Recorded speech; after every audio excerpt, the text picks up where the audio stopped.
Hi, third grade, and welcome back to Math with Miss Yorn. Today we're going to continue working on Envision Topic 1, but we're going to be doing Lesson 1-6. Lesson 1-6 combines multiplication and division and talks about solving word problems.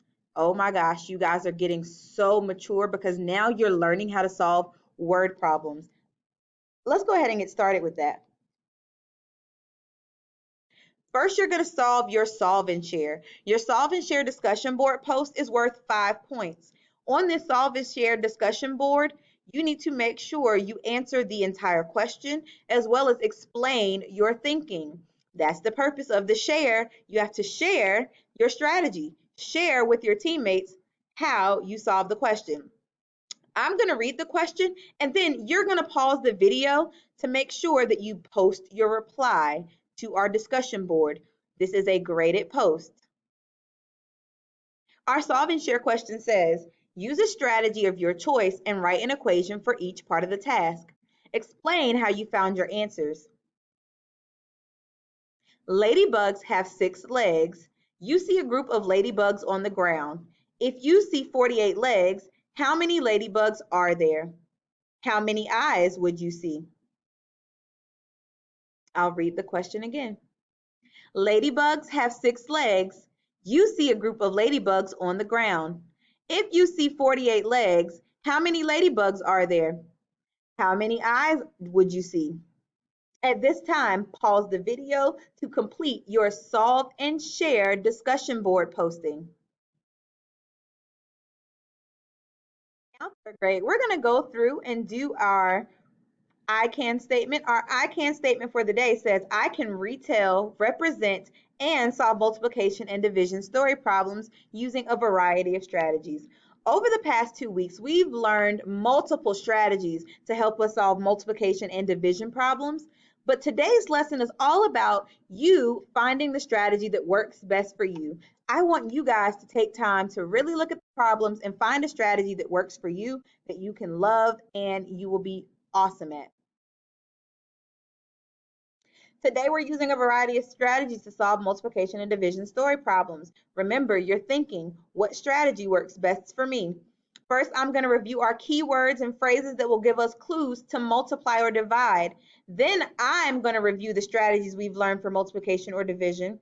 Afterwards, I'm going to demonstrate how to solve a multiplication story problem and how to solve a division story problem. Finally, you guys are going to demonstrate your knowledge of solving story problems by completing your Convince Me problem in Canvas. I'm going to measure your mastery of this standard on your skill set. So the practice quiz is going to tell me what your skill set is for the lesson, okay? I'll take that data and then we'll pull small groups during our Zoom lesson.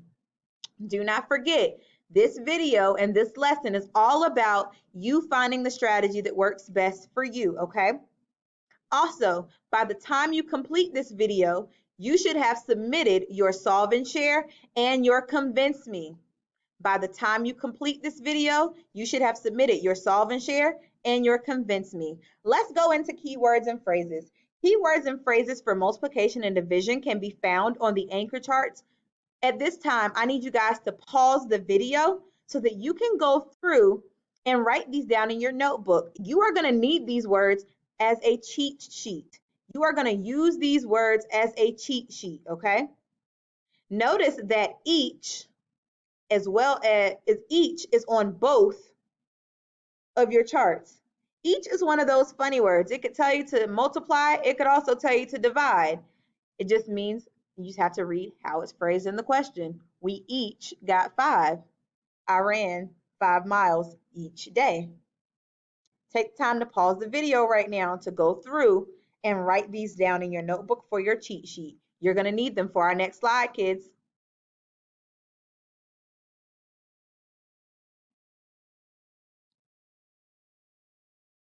Now, let's do some practice. Is it multiplication or is it division?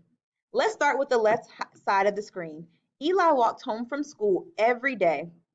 If he walked 3 miles each day, how many miles did he walk in one school week?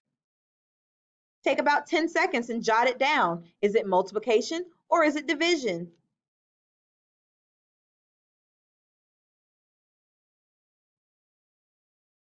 If you answered multiplication, you are 100% correct. He walked 3 miles each day. How many miles did he walk in one school week? They're asking us for the total. They want us to know, they want us to tell them how many miles he walked in total each week. Now let's take a look at the second side. Natalie put 18 photos in her photo album. The album has 9 pages. If each page has the same number of photos, how many photos did Natalie put on each page? Is this multiplication or division?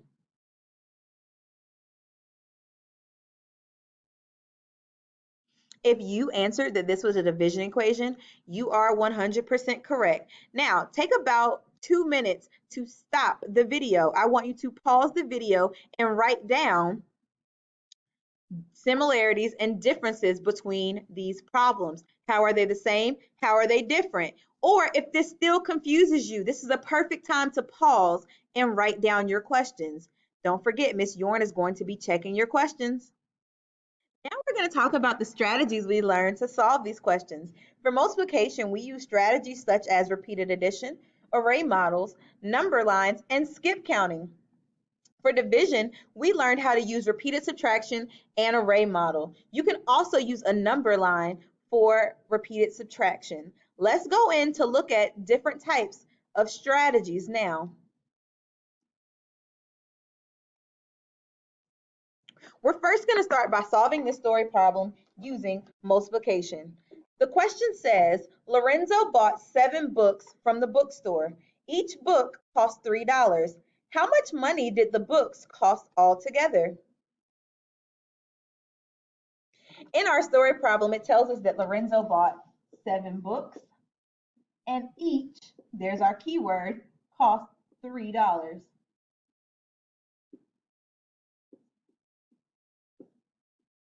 Let's start with using a number line to solve it.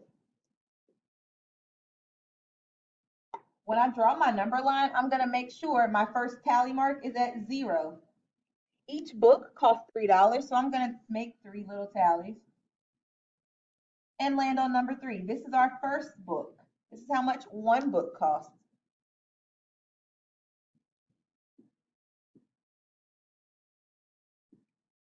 Two books cost $6. Let's draw 3 more tally marks.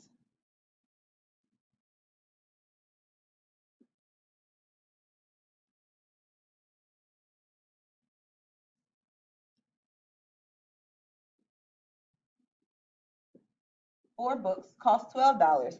Can you fill it? Pause the video and finish filling in your number line. Now that we've done our number line and we know that we get all the way to 21, let's try solving it using repeated addition. 7 books cost $3, so I'm going to write 3 plus 3 plus 3 plus 3 plus 3 plus 3. That will give me all of my 3s, my 7 books. Or you could even draw a picture. If I draw a picture, I'm going to draw 7 boxes.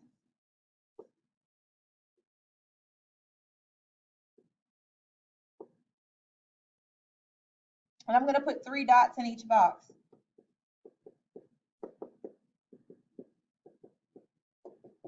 And then I can just count the dots. Pause the video at this time to reflect and write down the strategy you like using most for multiplication. Welcome back. Let's go ahead and solve the story problem for division. Our division problem says Josiah had 18 ice cubes. He divided them equally into 6 glasses. How many ice cubes did Josiah put in each glass? The key word that we have in this question that tells us that it was division was equal. Equal, he said that there was an equal amount in each glass. Josiah has 18 ice cubes and 6 glasses. Each glass is going to have the same is going to have the same number of ice cubes inside because they have to be equal. So for this one, we're going to start with an array model. I'm going to draw 6 glasses. 1, 2, 3, 4, 5, 6. And then I'm going to go through and I'm going to put those 18 in one by one until I have no more ice cubes left. 1, 2, 3, 4, 5, 6, 7, 8, 9, 10, 11, 12, 13, 14, 15, 16, 17, 18. Once I separate my 18 equally, I see that I have 3 ice cubes in each glass. 3 ice cubes in each glass. Another way you could do this would be repeated subtraction. 18 subtract 6 is 12. 12 subtract 6 is 6. And 6 subtract 6 is 0. So I subtracted 6 1, 2, 3 times. Take a moment to pause the video and tell me, which strategy do you like? Drawing a picture or repeated subtraction?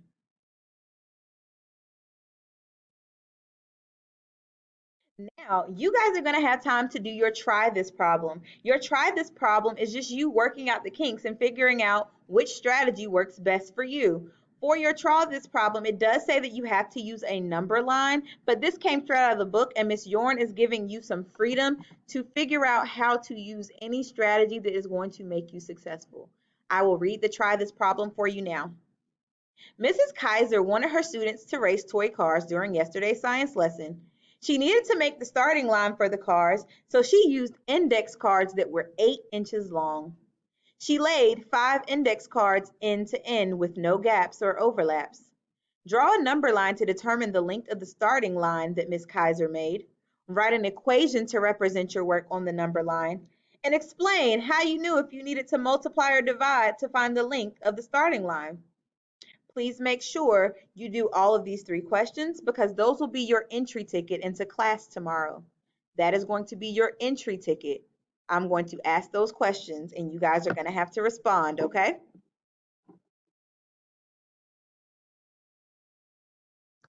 Now it's time for the convince me.